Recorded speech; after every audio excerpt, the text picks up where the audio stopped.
On to some good news now, where COVID-19 pandemic has had a huge knock-on effect on the food industry. But for Ncumisa Mkabile, this meant she had to rise above all odds. She's recently made headlines with a chicken farm.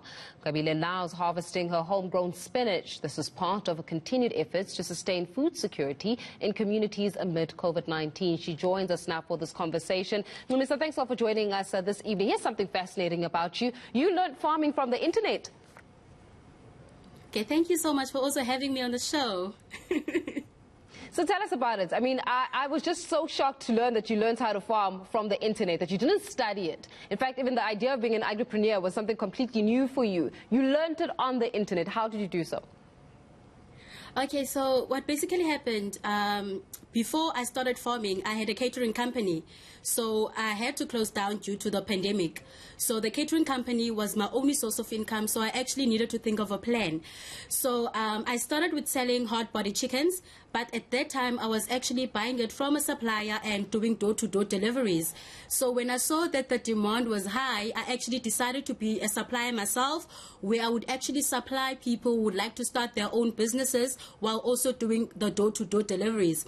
So after that, I identified a piece of land, and as I've mentioned that I do not have any agricultural background, no experience. So I went to the internet and I actually searched what it is that I can plant in winter as my winter crop. So I saw that you can actually plant different crops, but then what actually stood out for me was the spinach, because the reason why I chose the spinach is because it's easy to maintain and it can also survive any weather conditions. So yeah, I gathered most of my information, in fact all of my information, from the internet. It is absolutely fascinating, and your story is absolutely wonderful, how you managed to not only learn how to farm and be an agripreneur, but now you're also feeding the community, and you've also been supplying to your local spa, so you're commercializing.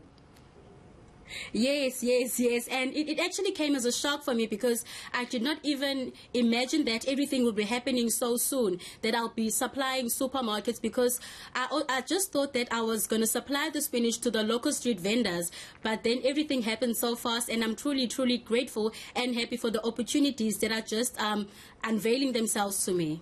How has it been being a black woman who's now an agripreneur? Can you repeat the question for me, please? How has it been being a black woman, being a black African woman who's now gone into agripreneurship, so to say? Okay, so for me, personally, the main reason why, firstly, I chose to do farming is because, as you know, that farming is a male-dominated industry. So I actually wanted to break that chain. I wanted females, or the youth or young females, to see that they can also make a living out of farming. And also there are also opportunities with regards to farming. So for me, a lot of opportunities have presented themselves to me, and I'm just enjoying each and every opportunity that I'm actually receiving from the community at large. Yeah, I mean, the community has certainly come on board to support you, Ncumisa. Where to from here? I mean, how far do we want this to go, and what support is needed at this stage to help you grow? Okay, so my dream is to actually be a commercial farmer, where I can actually produce and supply fresh fruits and vegetables and supply to businesses or companies all over South Africa, while also creating job opportunities for the people. So what will basically happen, my dream was to also open a hub where we as entrepreneurs would meet and discuss our challenges.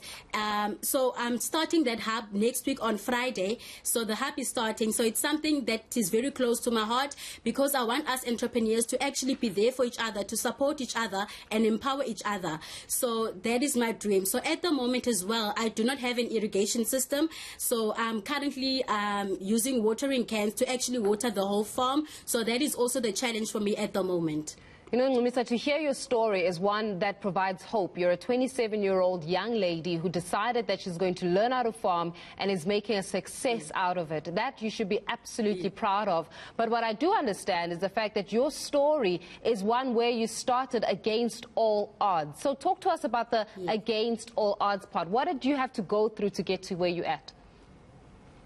Okay, so firstly, the challenges that I faced before I'm starting my farming business. Firstly, I did not have enough information. I did not have someone who can actually mentor me and someone who can actually coach me. So I gathered most of my information from the internet, and also not having any funding, someone to actually fund your business or kickstart your business. So that was like the most challenges for me that I had at that time. What advice would you give to other young people, Ncumisa, who feel, especially with the unemployment statistics that have come out recently around young people and how they're performing, yes, what advice would you give to them about even going on that limb and taking that leap of faith, so to say, and yes, starting something new? What would you say to a young person watching you right now? Okay, so my message to young person or young entrepreneurs is to actually start small. You need to start with what you have and gradually grow. And also, do not wait on the government to actually fund you, but you need to give the government something to work with. And you need to be able to create opportunities for yourself, because if you do not create opportunities for yourself, no one is going to create those opportunities for you. Ncumisa, well said, and congratulations on your endeavor, and we wish you all the best with this farming project. I mean, it's absolutely phenomenal. Commercial farmer selling to her local spa, and of course she wants to expand to the rest of the country. She should be proud of it. 27-year-old Ncumisa Mkabile.